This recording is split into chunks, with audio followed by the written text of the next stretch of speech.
It's been quite a while since my last opinions video. Back then, when I was turning them out reasonably often, my main emphasis was the dysfunctional nature of the two-party system. Our forefathers, especially Alexander Hamilton and George Washington, made a point of warning a young America of the disastrous problems brought about what they would have called factions, what today we call parties. Their objection to parties was the likelihood that one or both parties would eventually discard the democracy that has always defined America itself and play power politics to retain control of the nation.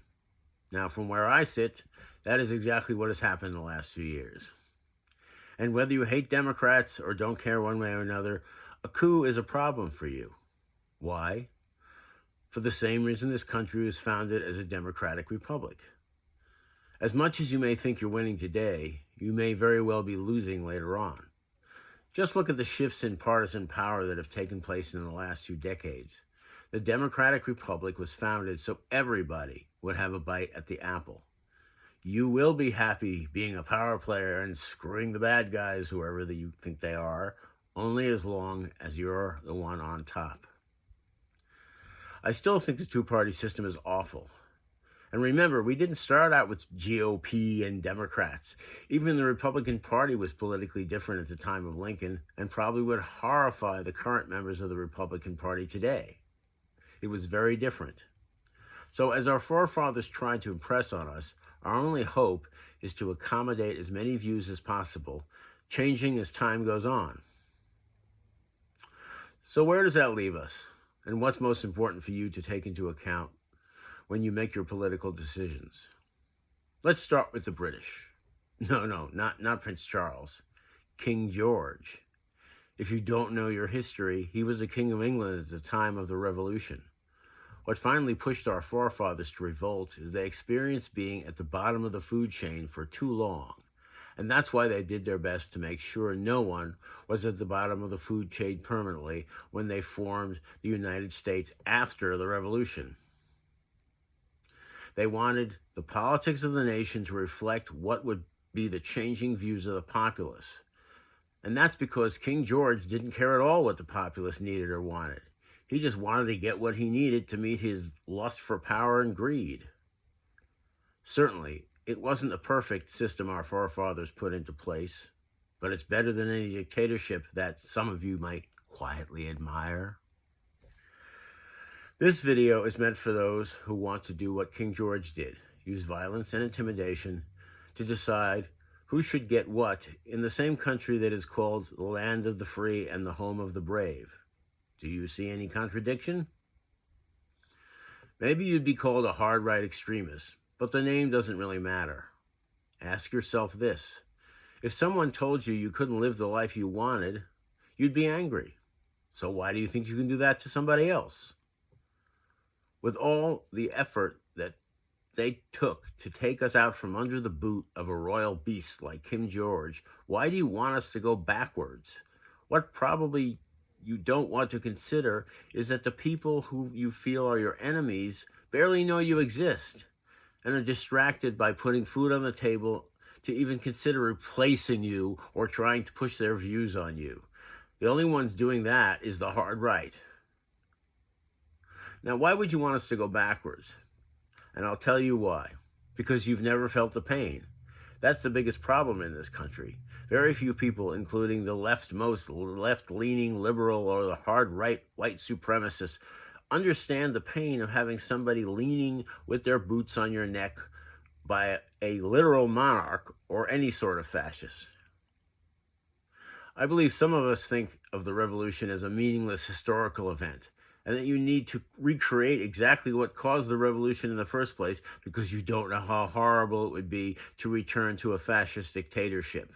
Jackbooted, power-hungry, some big stud deciding whether other people he doesn't know get to have a life that's the lowest medieval peasant might have. If you are charmed by the idea of being King George, I have a few fascist dictatorships that you can go live in. So what are we talking about?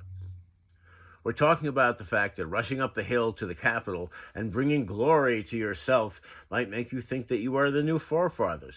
1776? The fact of the matter is, the real 1776 men, Jefferson, Franklin, Hamilton, would never have tolerated stealing glory for one side of the partisan divide, nor would they have tolerated an attack on the Capitol. Everything they did, including the organization of the Continental Congress that formed the government of the nascent United States, was geared towards compromise and the best way to allow for differing views of what this country actually was. Consideration and compromise were the word of the day, at least among the higher-ups in the new government. There were still people that were oppressed, but it was the first time in history that a government was set up to at least try to be moral. If all this unique political philosophy cooked up by people like Thomas Jefferson was based on keeping things fair, then it's easy to say that that is America, and that all America ever has been. Except for the Civil War and most likely our recent failed coup, America has done its best to maintain democracy. And that makes only faithful adherence to the Constitution truly American. So where does that leave those who don't believe in the Constitution and actually want to obliterate actual Americans who don't have the right ethnic or religious pedigree for the hard right?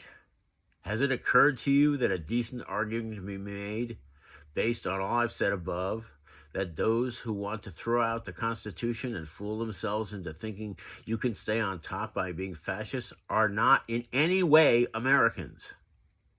A short pause while you become angry. Then you can ask yourself why you're an American. Is it because you were born here? Well, so was Benedict Arnold. It is because you say, hate minorities, think that a real America won't exist until extremists are on top, and anyone who wants to help middle class and poor families must be evil. Is that what our forefathers, all rich men themselves, wanted for the new United States of America? So if you're ignoring Thomas Jefferson and pissing on the memory of the millions who gave their lives to keep the revolution alive in World War I and World War II, as well as the memory of all the CIA agents who gave their lives for our country, I think you can start to consider that you are not much of an American at all. Who uses power and violence to get their way? Americans. That's what you think. Or is it more likely to be someone like Kim Jong-un or Vladimir Putin? So what does that make you? Think about it before you answer. Do you really want to be like Kim Jong-un? Better yet, would you be happy living in North Korea? I still feel that the two-party system, something that was developed accidentally and unexpectedly over time, is destined to failure. But as bad as things were, they've gotten worse for no good reason I can see. I consider the two-party system as an unnecessary evil that developed over time. But losing the foundation of our American dream, the Constitution, equal treatment before the law, this is the annihilation of everything we hold dear. We can't possibly ignore the possibility of losing what has made us Americans for almost 250 years. I'll leave you with one interesting fact. Sean Hannity just admitted that he knew that the big lie was a lie, but pushed it for 2 years on his Fox News show. So if this is true, do you enjoy being lied to by rich people with more power than they deserve? Can you trust people like that? Or do you deserve to live in a country where you aren't lied to? Hannity is right in the middle of the circle of power that surrounds the hard right, a place where lying is considered part of the price of doing business. I consider it a sign that we as a nation and culture are circling the drain. Yes, this affects you badly, even you hard-right supremacists. What would you do if a friend lied to you? Well, this is your press and your government. It's even worse. Being screwed is being screwed. Thank you for listening.